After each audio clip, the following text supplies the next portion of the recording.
just watch.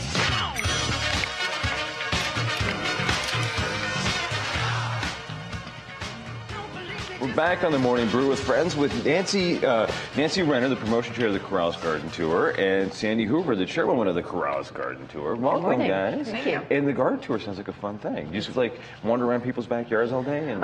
Well, it's not quite that simple. We have 6 gardens on the tour, and this is the 7th year that we've done this. It's a fundraiser for the village of Corrales because we are going to landscape the pathway that will go down Corrales Road to keep it safer for pedestrians. Oh, very cool. So that's our goal. So I've always wondered how you find the gardens. Do you like wander around like the back ditch banks and then like poke over fence? Exactly really? that. And then you're like, that's pretty, put this person on the list, and then just go knock on their door and say, we were snooping around. Really? We really do. Amazing process. And how many gardens do you find like you're like, oh man, I can't believe these people live in Corrales. I don't want to be associated with them. We're not going to tell you. No, it's fabulous. I mean, each year we find these gardens that are just wonderful and all different. And because some are in the closer to the river in the bosky area, they have a different flavor to them than the ones up in the sandhills that are dealing in very different climates. Well, we have some photos of some of the gardens, and some of them are super lush and super green, and then others that we were noticing were more xeriscaped. Right. And they're more like Zen rock gardens, and they look beautiful. Right. Yeah. Yeah, and this is somebody's beautifully manicured back lawn, it looks like here. Yeah, this is close to the bosky, and they developed an area. In fact, I think this garden, the owners developed themselves. That's correct. And you know, they had room for their dogs and a lush area for that, as well as other parts of the garden are very water conserving and xeric. So there's a variety. Within a garden, there's a lot of variety. Like here's one of the xeric gardens right here. Yeah. And it looks like there's some herbs or something growing.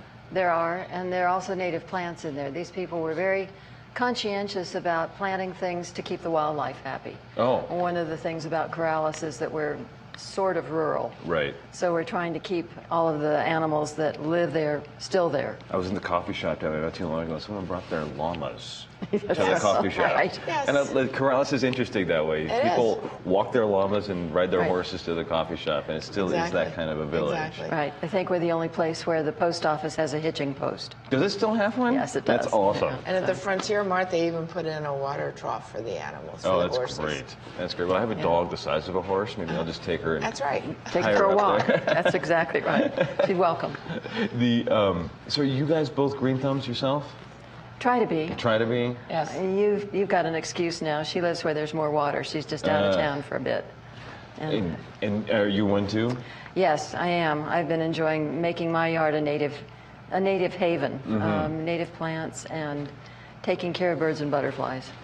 I think a lot of people see and they hear about the xeric idea, and you think, man, I don't want to just put rocks and these scraggly, sticky plants and cactuses out in my front yard, but it doesn't have to look like that. It's not that way at all. No, with no. native plants, you can have blooms year-round. You can have different textures, different colors.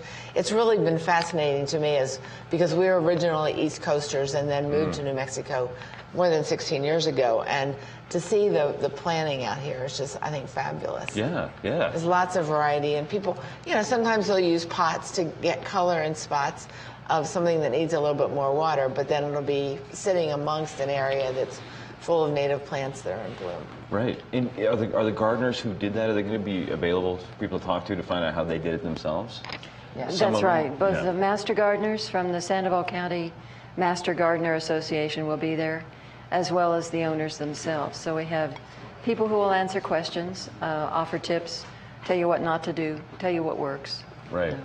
And you'll get to see plants actually, in their environment, so you can say, oh, I'd like to try this at my house. Very cool. Like you have the little sticks you can put in the ground to show which plant is which plant. A lot of them are labeled. Oh, good. And so even if you see something and there's not a master gardener at hand, you can look at that and read the label and then know whether it'll work for you or not. Excellent. What do you think are the coolest plants right now blooming in Corrales? Ooh. Probably the salvias, the sages. Are those getting my eyes watery? And no, that's something else. That's something else. Things that are pollinated by insects are not the things that give you an allergy. Oh, really? Yeah, so a lot of things get a bad rap because something else is doing it.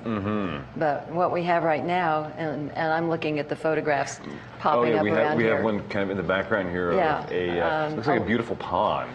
We have a lot of water features on the tour this year, a variety of ponds. Well, Corrales is in a lucky spot because it is right by the river. That's right. And you can have a lot of water down there, whereas the rest of us in Albuquerque are kind of stuck up in the heights or on the west side where there really isn't that much water, right?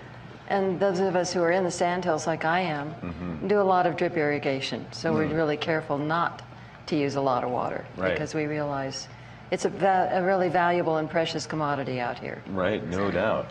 Well, you're from the East Coast. Where are you from? Well, I grew up in San Diego, spent a lot of time in Texas, and I'm really grateful to be here and not being in the floods. Right. So, you know, distribution's not so good. Right. Well, different cities probably have their own different gardening techniques and things. What was the hardest thing to learn when both of you came here about New Mexico soil, about New Mexico gardening? Where we are, it's the heat. Because I am where we don't have so many trees. And New Mexico sun is just death on plants unless they're adapted to this climate. Right. So, and that's why it's really good to use native plants as much as possible. Yeah. One of the things, too, that was hard for me was figuring out how to deal with the rabbits, because we had a bed and breakfast here, and I felt like I was feeding the rabbits more than I was feeding my guest. And my husband was funny. He would say that we were having the Corrales bunny wars.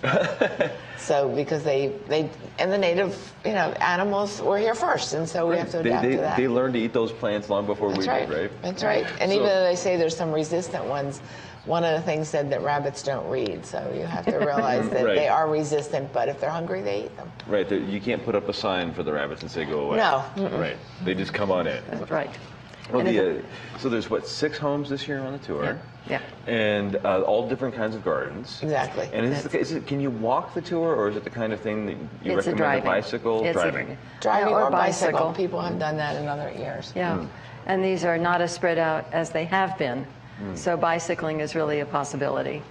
It's a little far for walking if you want to do it in a timely fashion. You can make a 5K out of it and sprint. Well, that's awesome. Well, the Corrales Garden Tour is June 5th at 9 to 4 p.m. And what's the website? Where can we find you guys? Corrales-gardentour.com. That makes it super easy. Yes, I'll be back in a couple of seconds. I noticed that our friends from Misleta were setting up, I think, the margarita machine. Oh, I know, right? Sounds We'll be fun. back in a couple of seconds in the Morning Brew. Okay.